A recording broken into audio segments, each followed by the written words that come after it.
Tú fuiste el verbo en el principio, unigénito de Dios. El misterio de tu gloria, revelado en tu amor. Cuán hermoso su nombre es, cuán hermoso su nombre es, el nombre de Jesús, mi Rey. Cuán hermoso su nombre es, nada se iguala a él. Cuán hermoso su nombre es, no hay otro nombre. ¿Cómo están? A los que no he saludado, les saludo ahora en el amor del Señor Jesucristo. Y hermanos, bueno, a continuación nos corresponde la predicación, el sermón del día de hoy. Y bueno, los quiero invitar para que vayamos al libro de Juan, en su capítulo 2, para que cada quien pueda buscar, por favor, en sus Biblias. El Evangelio de Juan, el capítulo 2, el versículo 1 al 12. Porque los quiero invitar a que podamos leer en conjunto. El Evangelio de Juan, entonces, el capítulo 2, el versículo 1 al 12. Yo les quiero hacer la invitación a que ustedes vayan leyendo los pares y yo voy leyendo los impares. ¿De acuerdo?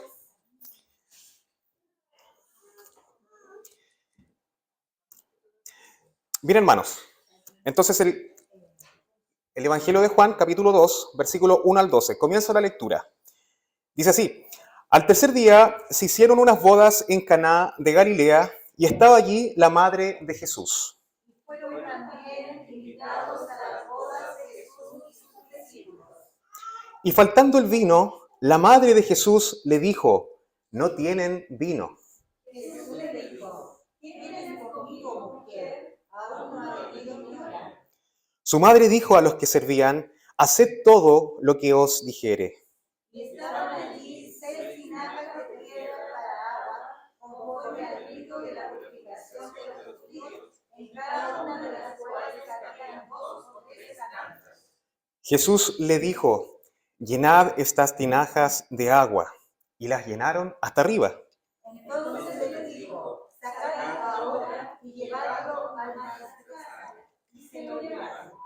Cuando el maestresala probó el agua hecha vino, sin saber él de dónde era, aunque lo sabían los sirvientes que habían sacado el agua, llamó al esposo. Y le dijo: todo hombre sirve primero el buen vino, y cuando ya tengo mucho, entonces el inferior. Mas tú has reservado el buen vino hasta ahora. Este principio de señales hizo Jesús en Caná de Galilea y manifestó su gloria, y sus discípulos creyeron en él. Después de esto descendieron a Capernaum, él, su madre, sus hermanos y sus discípulos, y estuvieron allí no muchos días. Amén. Bueno, este es el pasaje que nos corresponde nuestro sermón el día de hoy, hermanos. Y para las personas, bueno, evidentemente hay algunas personas que son invitados que no hayan venido anteriormente. Entonces lo que nosotros estamos haciendo en nuestra iglesia es ver una serie expositiva del Evangelio de Juan. ¿De acuerdo?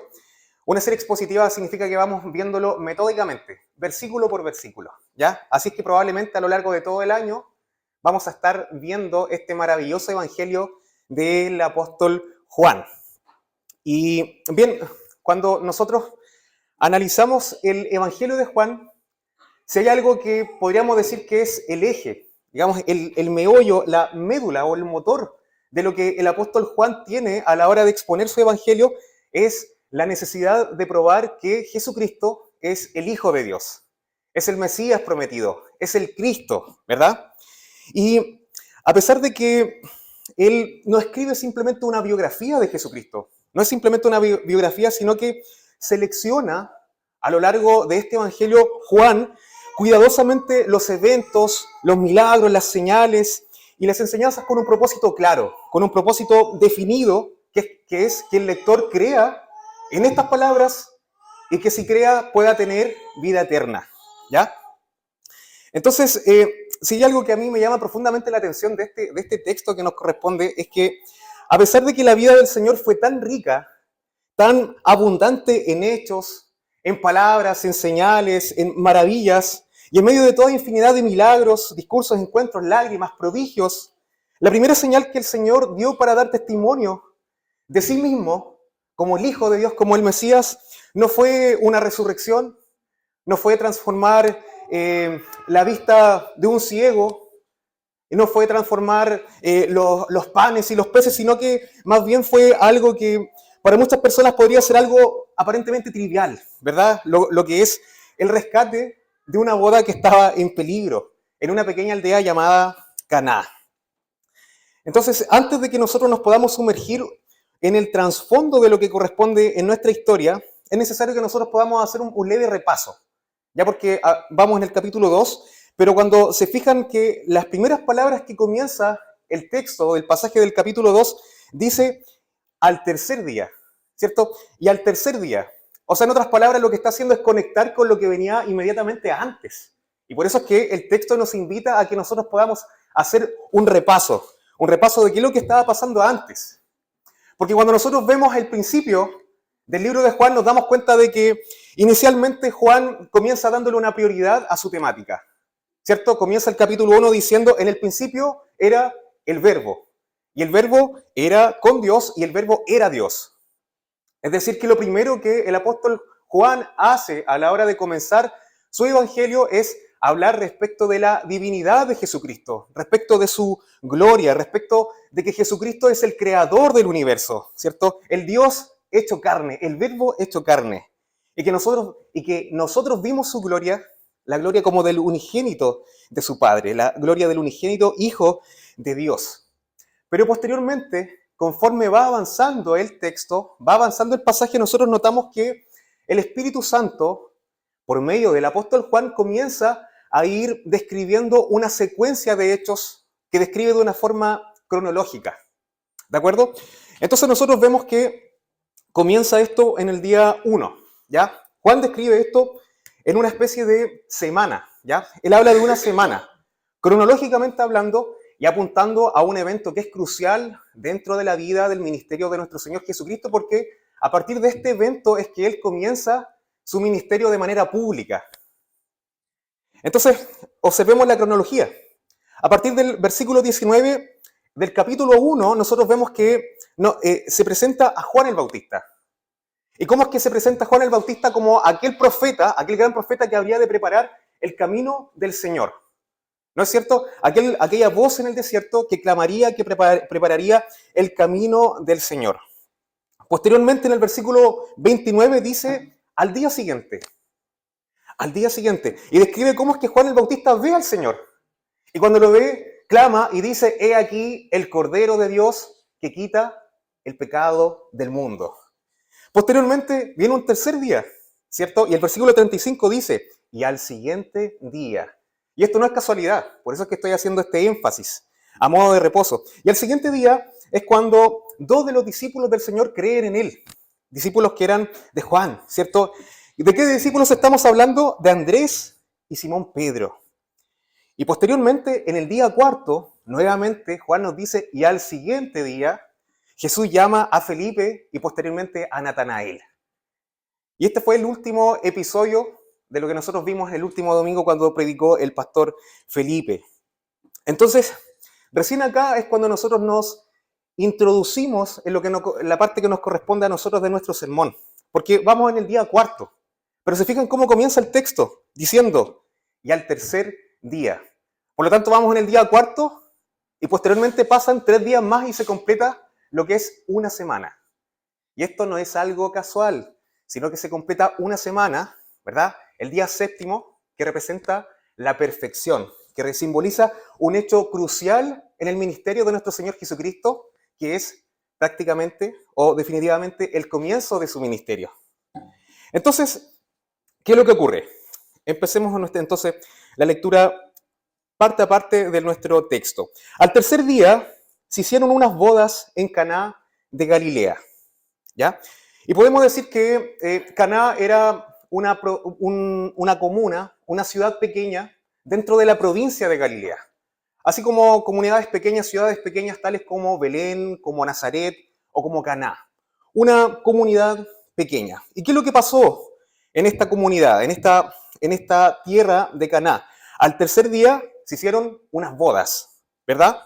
Y posteriormente nos dice el pasaje quiénes estaban en estas bodas. ¿Y qué nos dice? El final del versículo 1 dice, y estaba allí la madre de Jesús. Y posteriormente el versículo 2 añade, y fueron también invitados a esta boda Jesús y sus discípulos. Acá lo que podemos notar es que probablemente, a la luz del texto, María ya estaba formando parte de la organización de dicho evento, de dicha boda, porque dice el texto, dice el pasaje que María estaba ahí. Sin embargo, Jesús y sus discípulos fueron invitados. Pero lo relevante en todo esto viene a continuación. Observe lo que dice el versículo 3. Y faltando el vino, la madre de Jesús le dijo, no tienen vino. Entonces se viene, este es el escenario. Estamos en una boda, María, la madre de Jesús, estaba en esta boda y fueron invitados Jesús y sus discípulos. Entonces, ¿qué ocurre? Ocurre algo que es realmente ocurre algo realmente trágico. Se me olvidó la palabra trágico, es algo sumamente relevante, algo realmente catastrófico. ¿Por qué? Porque, en definitiva, cuando nosotros estamos en un matrimonio, ¿qué es lo que no puede faltar? No puede faltar la comida y el bebestible, claro. No puede faltar la comida y el bebestible, porque si falta la comida o si falta el bebestible, en realidad va a dejar algo que hablar, ¿cierto? Va a empezar un murmureo, va a ocurrir el pelambre, ¿ya? Hablando en un lenguaje chileno. Entonces, en otras palabras, lo que está diciendo María es algo realmente catastrófico. ¿Por qué? Porque faltaba el vino. Y demostraba esto una tremenda falta de planificación. En realidad, esto era una tremenda deshonra para el novio, para su familia, porque era algo muy significativo. Era una boda, ¿cierto? Era un evento social en donde comúnmente se juntaban todas las personas que habitaban dentro de esta comunidad porque era una comunidad pequeña.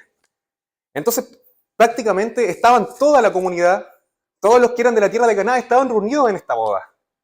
¿Y qué ocurrió? Algo muy trágico, algo que realmente podía afectar gravemente el honor de la familia, ¿cierto? Una grave falta de planificación, una deshonra al novio, quien era el anfitrión y de quien se esperaba que fuera una persona extraordinariamente hospitalaria, generosa, ¿cierto? Con abundancia de alimentos y con abundancia también del buen vino, algo que era propio de la cultura hebrea, de la cultura judía.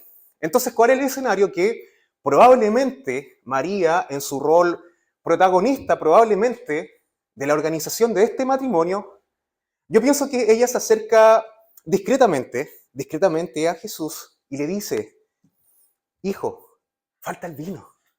Se acabó el vino. Yo pienso que esto se lo dice en mucha discreción.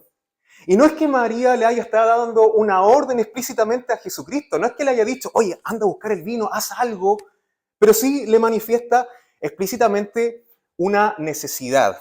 ¿No es verdad? Afirma implícitamente algo para que el Señor intervenga, en otras palabras. O sea, si lo podemos hacer en un ejemplo, si a mí me faltara el agua acá adelante y tuviera sed, y de todas las personas que están acá presentes, yo digo, Felipe, hermano Felipe, falta el agua. En otras palabras, yo estoy sugiriendo amorosamente a Felipe, por favor, solucióname este problema. Me falta el agua. Hermana Eva, falta el agua. ¿Qué hacemos? O sea, en otras palabras, yo estoy esperando que Felipe, que la hermana Eva hagan algo en este respecto. ¿Ya? Entonces, este es el caso de María porque no halló mejor cosa que comunicarle esta situación tan trágica a su Hijo Jesucristo. Y recordemos que hasta aquí, hasta este evento, hasta esta circunstancia, todavía no había ocurrido ningún milagro. Todavía no había ninguna señal tangible respecto del Señor Jesucristo porque todavía no comenzaba formalmente su ministerio. Lo único que habíamos visto hasta hace poco era esta señal que dio respecto de Natanael cuando le dijo, te vi cuando estabas abajo del árbol. Yo te vi, ¿cierto? Pero hasta el momento no había ninguna manifestación, no había ninguna señal de que Él era el verdadero Mesías. Hasta el momento no había nada más. Entonces, claro que María, probablemente acostumbrada a que su Hijo Jesucristo resuelva todos los problemas, porque no olvidemos que a pesar de que su ministerio todavía no comenzaba, porque comienza de los 30 hasta los 33 años, Jesucristo, ¿cierto?, era el Hijo de Dios. Si hay algo que le constaba a María, era de que ella había tenido dentro de su vientre a Jesucristo no de una forma natural, sino que de una forma sobrenatural por obra del Espíritu Santo. Y bien, era cierto que para los judíos el hombre más sabio que había existido en el planeta Tierra fue Salomón. Pero aquí estábamos frente al hombre más inteligente, más sabio, más perfecto, quien era Jesucristo. Lleno de virtud, lleno de gracia, lleno de inteligencia desde su pequeñez. Entonces lo más interesante, esta historia se sigue poniendo más interesante todavía porque la respuesta que el Señor le da es una respuesta que más de alguno lo deja con una extrañeza. Es una respuesta un poco extraña. Yo francamente cuando leí esto no lo entendía muy bien. Porque la respuesta que el Señor Jesucristo le da cuando María le dice, hijo, falta el vino. Y Jesús le responde de la siguiente manera, ¿qué tienes conmigo, mujer? Aún no ha llegado mi hora. Una respuesta extraña, ¿cierto? Que plantea un interrogante. ¿Qué es lo que está queriendo decir Jesucristo con esa respuesta? Y es por eso que si nosotros nos enfocamos en el idioma original, en el hebreo, y traducimos al idioma original cuál es la respuesta que él literalmente le da el Señor Jesucristo, es algo así como, ¿qué hay entre tú y yo, mujer? ¿Qué hay entre tú y yo, mujer? Es algo así como en el chileno, ¿qué tiene que ver esto conmigo? O sea, si sigo con el ejemplo y le digo, Felipe, falta el agua, Felipe me responde, ¿y qué hay entre tú y yo? ¿Qué tengo que ver yo en esto? Yo estoy a cargo acá de las comunicaciones. Yo no estoy acá para hacer esta clase de favores. ¿Por qué? Porque mi ministerio, mi hora todavía no ha llegado, ¿cierto? Entonces el asunto aquí es que María prácticamente estaba pidiendo algo que era imposible de solucionar, humanamente hablando.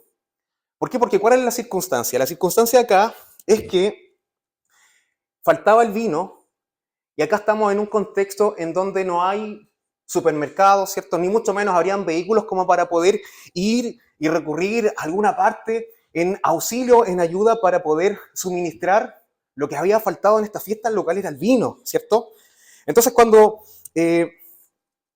nosotros pensamos en esta situación nos damos cuenta de que difícilmente se podían abastecer las cantidades suficientes para todos los invitados, sin perjuicio también de todo lo que conlleva el proceso para obtener el vino, ¿cierto? La fermentación, el cuidado y lo que implicaría también el traslado de dichas cantidades de vino a esta celebración. No era algo fácil y básicamente era algo imposible porque esta situación, si es que a alguien se le ocurría ir a buscar vino a otro lugar, no iba a pasar desapercibida.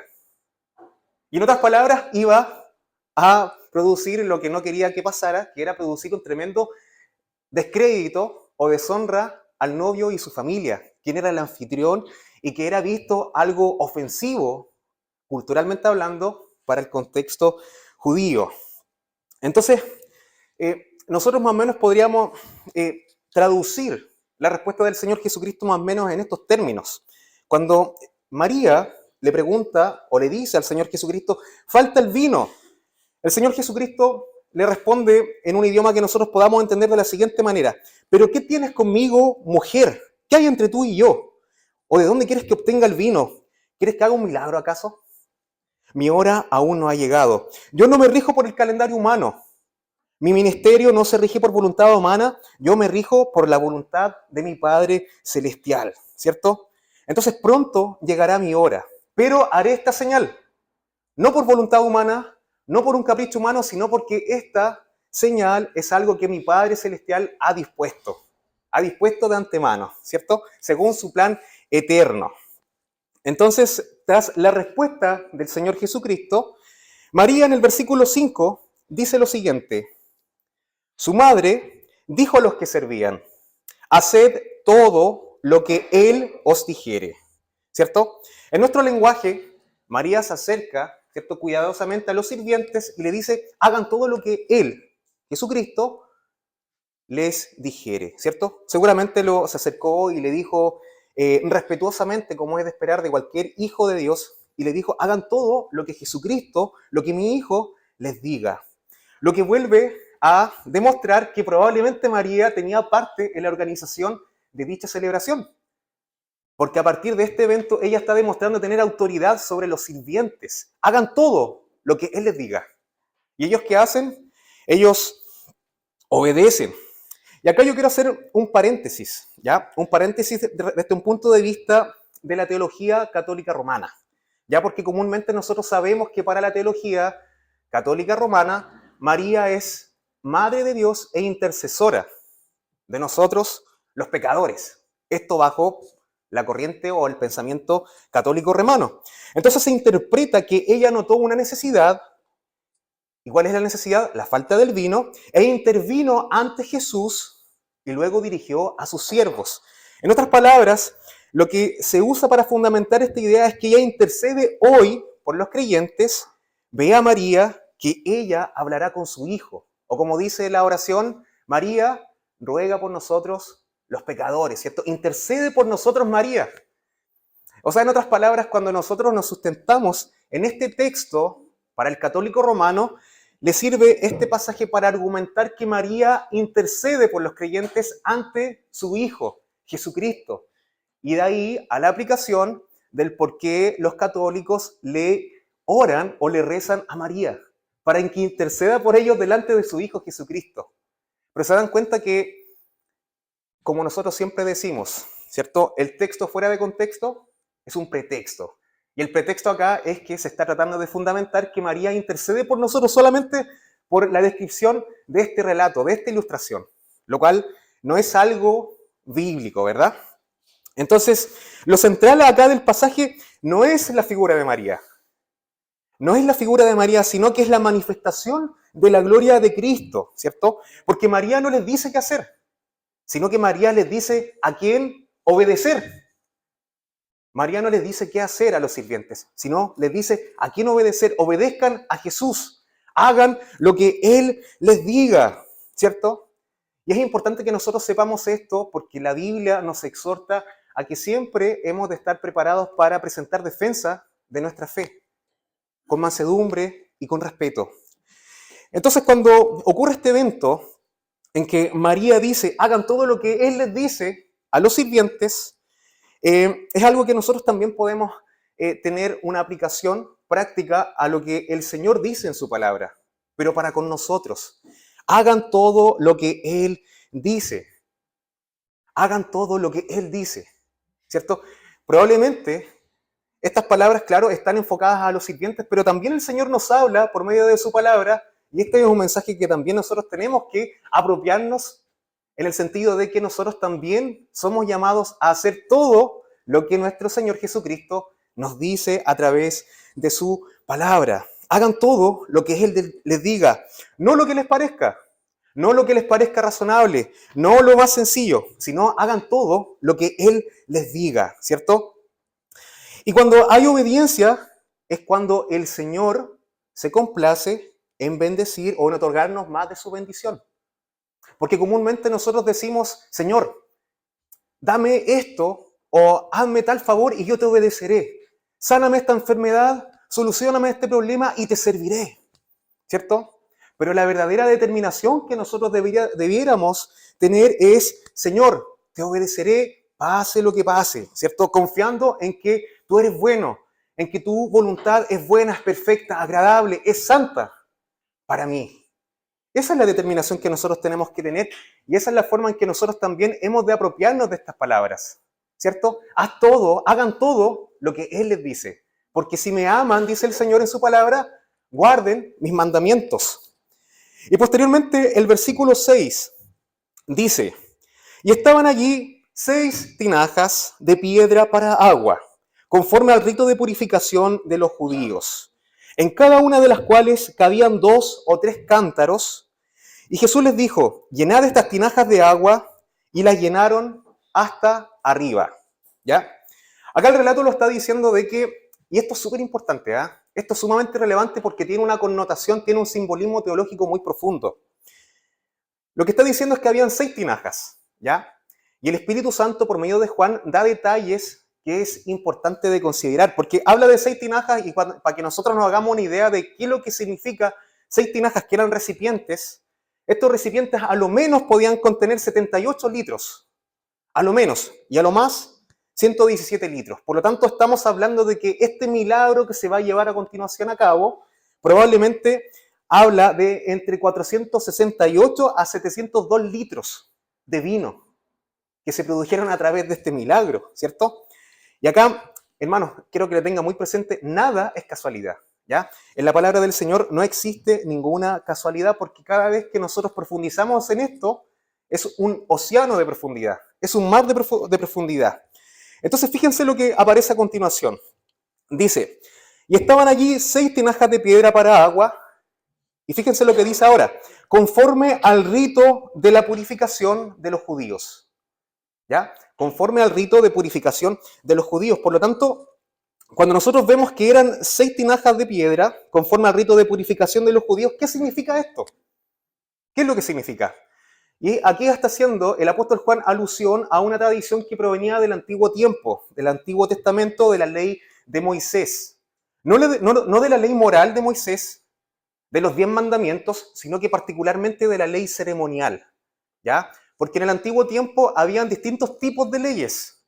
Había una ley moral, que son los 10 mandamientos que nosotros conocemos, pero también existía una ley civil y una ley ceremonial, ¿de acuerdo? Y respecto de esta ley ceremonial, es que el Señor instruye en el antiguo tiempo a que habrían de establecerse ciertos ritos de purificación, ciertos ritos de lavamiento, como por ejemplo, si una persona tocaba un cadáver, quedaba en un estado ritual ceremonialmente impuro. O como por ejemplo el hermano Josué el día viernes en el estudio bíblico hablaba de una impureza ceremonial respecto de la mujer menstruante o el hombre que evacúa algún flujo corporal. Esto ceremonialmente hablando era un estado de impureza, ¿de acuerdo? Lo mismo que tenía que hacer el sacerdote al momento de entrar al tabernáculo. ¿Ya? Tenía que lavarse las manos, ¿ya? Tenían que hacer un rito de purificación para poder entrar ante la presencia de un Dios santo, de un Dios perfecto, de un Dios como el nuestro, ¿cierto? Entonces, no es que esto en sí era un pecado. Ojo con esto, no es que se tratase de un pecado, sino que más bien esto era un símbolo, ¿ya? Esto era un símbolo de que estamos frente a un Dios santo y que incluso lo más natural de nosotros es insuficiente, para acercarnos a Él sin purificación, ¿ya? Porque sin santidad, dice la palabra, nadie verá a Dios. Y lo que todos estos ritos ceremoniales representaban era la forma en cómo el ser humano pecador habría de acercarse a un Dios 3 veces santo. Pero, con el paso del tiempo, los líderes religiosos comenzaron a añadir ciertas normas a estas que había puesto en la ley de Moisés. Por ejemplo, los fariseos, los escribas, los ancianos empezaron a añadir reglas humanas como lavarse las manos antes de cada comida, lo cual no es algo que estaba mal, ¿cierto?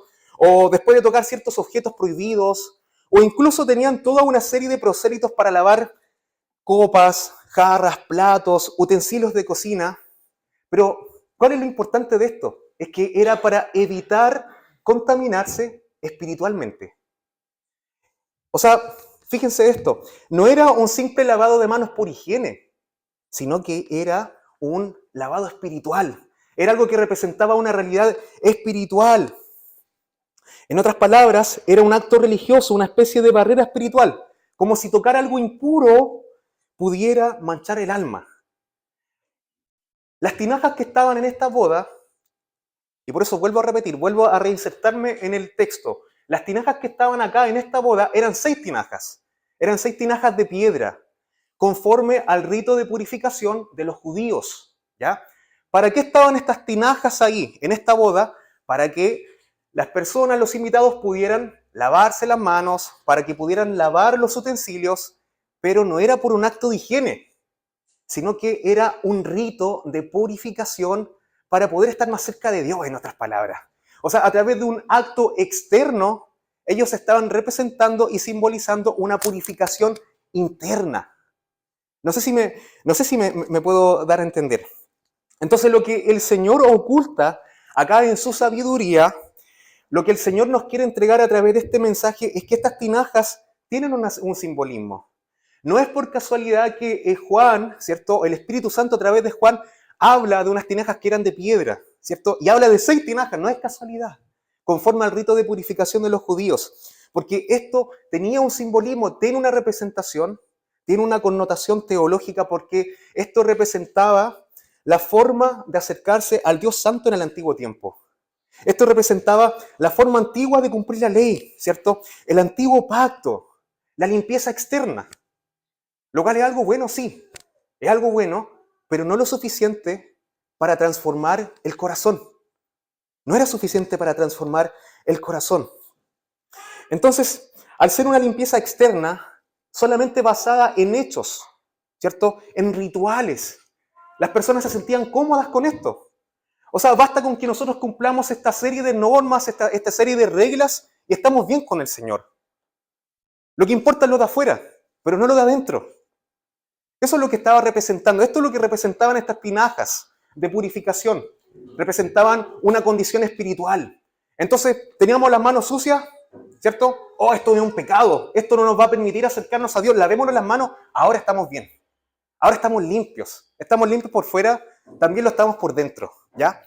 A mí me encanta, y esto lo quiero decir como para que se pueda entender un poco mejor este ejemplo que yo suelo decir frecuentemente, que es el ejemplo del fariseo y el publicano, ya para que se entienda un poco qué significan las obras desde un punto de vista legalista o fariseo, ¿cierto? Este relato lo voy a parafrasear un poco, en donde había un fariseo que estaba orando y diciendo: Señor, te doy gracias porque no soy como aquel pecador, porque enfrente había un recaudador de impuestos, no soy como aquel recaudador de impuestos, pecador.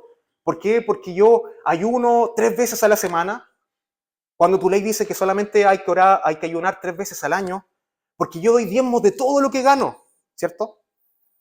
Porque no soy un hombre adúltero, porque no soy un hombre ladrón. En otras palabras, lo que estaba haciendo el fariseo cuando estaba teniendo esta oración era exaltarse a sí mismo, porque él tenía obras, pero eran obras que eran superficiales. Eran obras que no estaban hablando precisamente de la condición que había dentro de su corazón.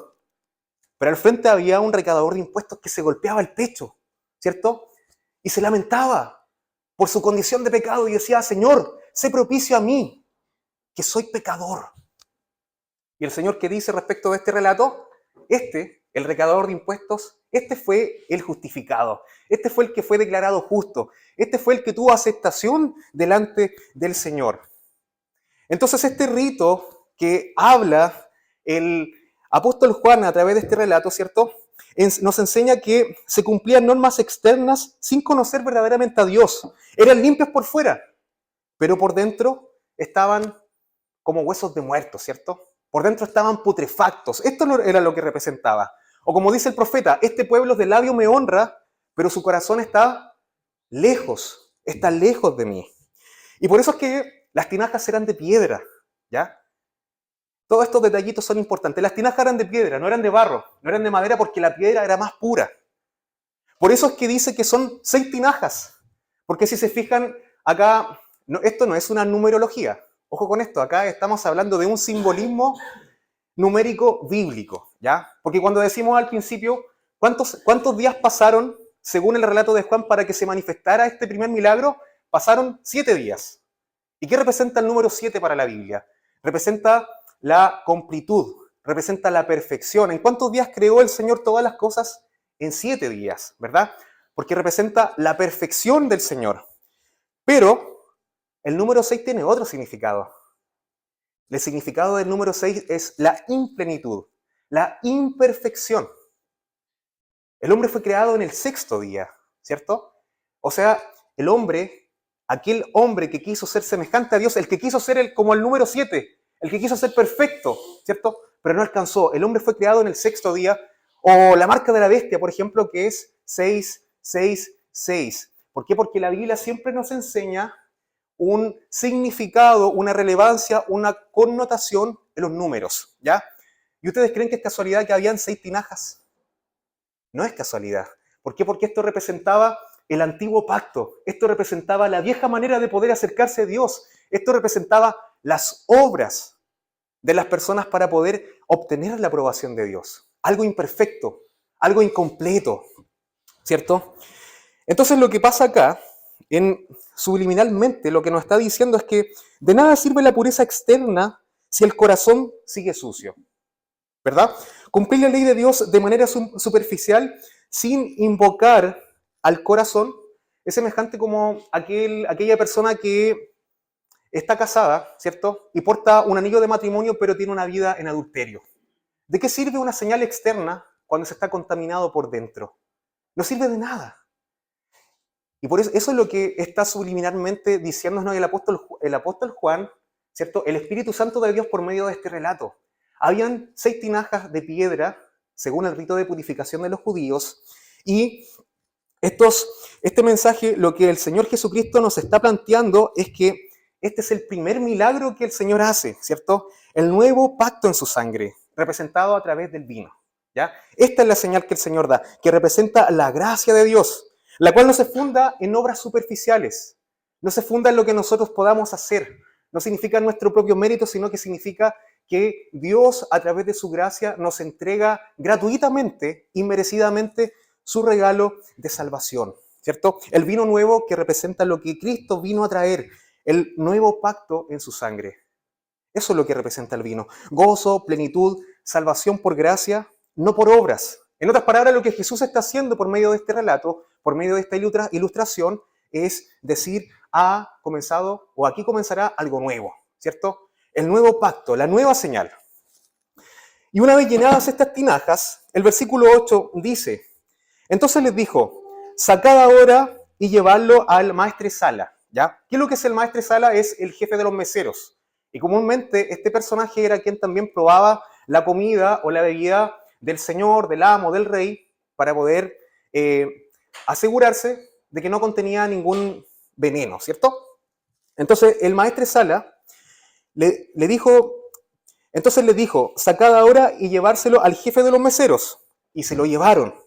Y cuando el maestresala probó el agua hecho vino, sin saber él de dónde era, porque era un agua, inicialmente recordemos que esto era un agua, sin saber él de dónde era, aunque los sirvientes que habían sacado el agua, llamó al esposo y le dijo, todo hombre sirve primero el buen vino, y cuando ya han bebido mucho, entonces sacan el vino de calidad inferior. Mas tú has reservado el buen vino hasta ahora. Yo hace algún tiempo atrás, hace varios años en realidad, mi primera Biblia que me compré era una Biblia de estudio que se llama Vida Plena, ¿ya? Y cuando yo estudiaba esta Biblia, Vida Plena, y en una oportunidad leí este relato de Juan, capítulo 2, decía ahí lo siguiente, el agua, esto es un parafraseo mío, decía algo así como, el agua que el Señor transforma en vino no era en realidad un vino con alcohol, sino que más bien era un juguito de uva, ¿ya? Porque no es posible que el primer milagro que el Señor hace en su ministerio sea transformar como 500 litros de agua en vino, porque esto básicamente sería promover la borrachera, sería promover el escándalo. Entonces no puede ser que esta agua se transforme literalmente en un vino, ¿verdad? Entonces yo estaba muy convencido de esta realidad, pero la verdad de las cosas es que el relato sugiere algo totalmente diferente. ¿Por qué? Porque la lógica del relato se entiende claramente cuando dice, todo hombre sirve primero el buen vino. Fíjense el relato, todo hombre sirve primero el buen vino y después el inferior. En otras palabras, primero se servía el vino de calidad, ¿no es verdad? Para impresionar a los invitados cuando los sentidos de los invitados estaban frescos, ¿ya? Cuando estabas todos con sus sentidos bien frescos, para que cuando los invitados ya estaban más alegres, ¿ya? O sea, cuando se esperaba un tiempo que cuando estuvieran ya más contentos, más happy, como nosotros decimos, ¿cierto? Recién ahí se les empezaba a dar el vino que estaba diluido con agua, ¿ya? El vino de una calidad inferior, ¿ya? Entonces, a pesar de que el vino era de calidad, esto no es una invitación a la borrachera, ¿ya? Esto es importante que también lo tengamos presente, no es una invitación al desenfreno. El hecho de que el Señor haya transformado 500 litros de agua en vino, sino que ciertamente nosotros podemos decir que el vino es bueno, ¿ya? porque la Biblia lo dice, ya no podemos negar esta verdad. La Biblia dice que Él vino, alegra el corazón del hombre, alegra la vida, eso es una verdad, ¿cierto? Eso está en Proverbios, está en Eclesiastés, pero también la Biblia nos dice de que los borrachos no heredarán el reino de los cielos, ¿de acuerdo? Entonces también a los presbiterianos, a nosotros los presbiterianos también, ojo con esto, el hecho de que el primer milagro del Señor haya sido transformar esta cantidad de agua en vino no es una invitación al escándalo, no es una invitación a la borrachera, ¿cierto? Sino que es más bien una manifestación de la gloria de nuestro Señor Jesucristo a través de un evento tan trivial como lo es una boda, un matrimonio común y corriente en un pequeño pueblo llamado Caná. Y ya para ir finalizando, hermanos, quiero citar el versículo 11 que dice: este principio de señales hizo Jesús en Caná de Galilea y manifestó su gloria y sus discípulos creyeron en él, ¿ya? Cristo no hizo este milagro para impresionar, sino que más bien lo hizo para revelar su gloria, ¿cierto? Y sus discípulos vieron lo que él hizo y creyeron más profundamente en él. Y este era el propósito de este milagro. Y también esa es la invitación que el Señor nos trae hoy día a nosotros, a creer más profundamente en él. Esa es la invitación, este es el verdadero motivo, la verdadera causa de este milagro, es que nosotros podamos acercarnos más profundamente a nuestro Señor Jesucristo y que podamos tener más fe en su persona. Porque tal vez tú llevas años en la iglesia, pero a lo mejor tu corazón está tibio. Quizás tu corazón está apagado y a lo mejor estás siendo tú semejante a este rito de purificación del agua. Algo superficial, algo externo, algo religioso. Pero ¿de qué sirve estar limpio por fuera? ¿De qué sirve tener buenas obras cuando no estamos limpios por dentro? Entonces, claro que el Señor nos exhorta a través de su palabra a que nosotros busquemos esa purificación, no de por fuera, sino que también por dentro, que nosotros seamos purificando nuestro corazón y gozándonos en la salvación que el Señor nos da por medio del Evangelio de su Hijo, ¿cierto? Y si tú hoy día no crees en el Señor Jesucristo, si escuchas estas palabras y todavía no has confiado en Él, este es el principio de las señales. Es solo el comienzo, porque Jesús transforma hoy día también el agua en vino. Jesús también hoy día transforma los corazones de piedra en corazones de carne. Él tiene el poder para hacer esto. Y este es el mensaje que también el Señor entrega a nosotros a través de su palabra en este texto, a que nosotros podamos ser confiando en Él, para que nosotros podamos creer en Él. Este es el propósito de Juan, este es el propósito del Espíritu Santo, que nosotros podamos afiatar nuestra confianza, profundizar en nuestro conocimiento del Señor y creer cada vez más en Él, en su grandeza, en su bondad, en su virtud, en su misericordia, en su amor y en su salvación. Oremos, hermanos. Señor.